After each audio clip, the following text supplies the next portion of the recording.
About 3 billion years ago, the red planet was supposedly warm and wet, conditions ripe for life. But did alien life take off there? The question is at the heart of Perseverance mission. Scientists don't expect to see aliens like those depicted in movies. Instead, their bets are on Martian microbes. Namaskar and welcome to India Science. Today we bring you Science Time Stories, a kaleidoscope of significant scientific developments this week and snippets from the world of science. Today in this episode, we will talk about Mars Perseverance rover, how hydrogen can transform transportation, flying in mesosphere and pill-based vaccine. Let's dive in. Mars Perseverance rover will do just more than searching for clues on ancient microbial life. It will study how Mars went from being warm and wet to the freezing desert that it is today. All the action is taking place in Mars' Jezero crater, the landing site of the rover. Studies suggest that this crater housed a lake about 3.5 billion years ago. You must be wondering what clues would the dry and inhospitable crater hold? Well, the inner rim of the crater has minerals called carbonates, which could preserve ancient life. It could also tell us about Mars' past climate. And if everything goes according to plan, we might receive a parcel of Martian rocks. Perseverance will drill holes on the Martian surface to collect and store rock samples. Later, another mission will collect and transport these samples back to Earth for extensive analysis. It is indeed mind-boggling to imagine the scale of this operation. Once home, scientists will analyze rock samples for ancient microbial life. Perseverance will also test a technology built to produce oxygen from thin air. Experiments like this could pave the way for future human exploration.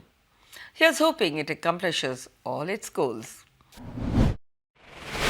Moving on to the next story, here's a question for you. Which is the most abundant element in the universe? Yes, you guessed it right. It is hydrogen. Now imagine if you were to use hydrogen to power our vehicles. The only problem is that this element doesn't exist freely in nature. It is found in water, H2O, methane and other hydrocarbons. Typically, hydrogen is extracted from these sources, but hydrogen sourced from renewable sources or green hydrogen might help us drive down our greenhouse emissions.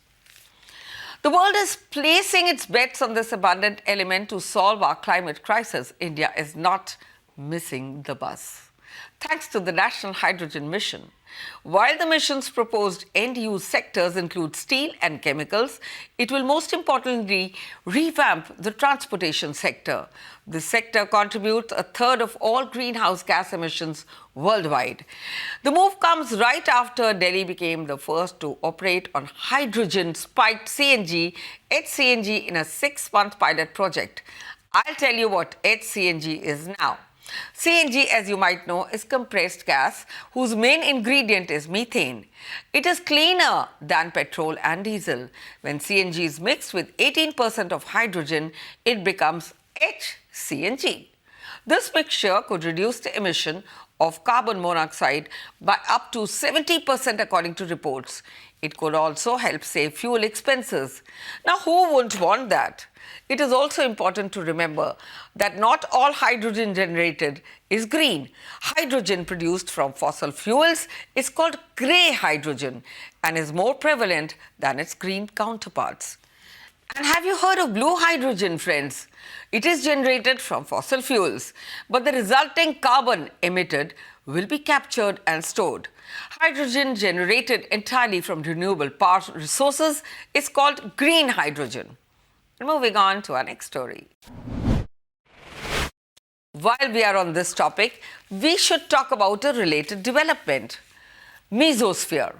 It is about 50 and 80 kilometers above the Earth's surface. It is unexplored. Did you know that our flights can't fly there? The reason: the air is too thin to allow aircrafts to float.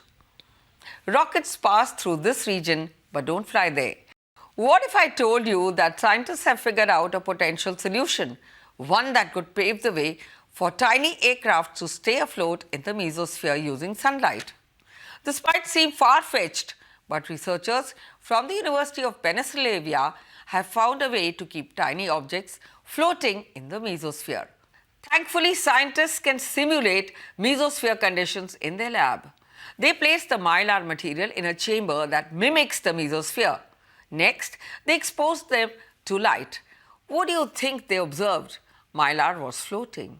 This happened because the carbon nanotube attached to mylar absorbed light and warmed up. This then warmed up the molecules in an object's vicinity, thereby creating a sort of lift, keeping mylar afloat.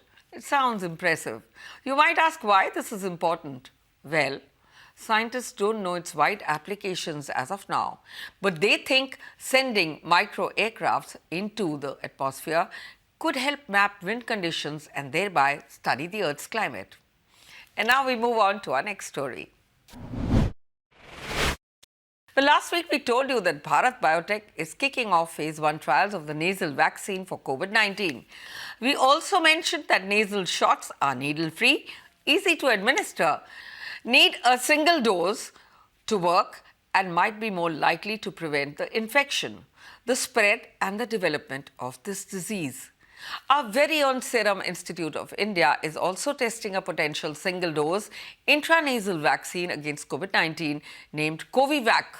The company has joined forces with the US-based Codagenix to start phase 1 clinical trials of this vaccine. One such new entrant in the race is Nasal Sprays.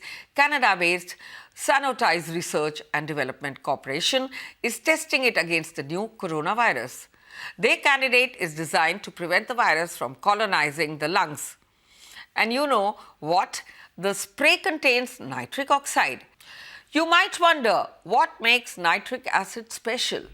Well, it is known to have antimicrobial properties. The next one is equally exciting. There is a chance that pills might make an entry too.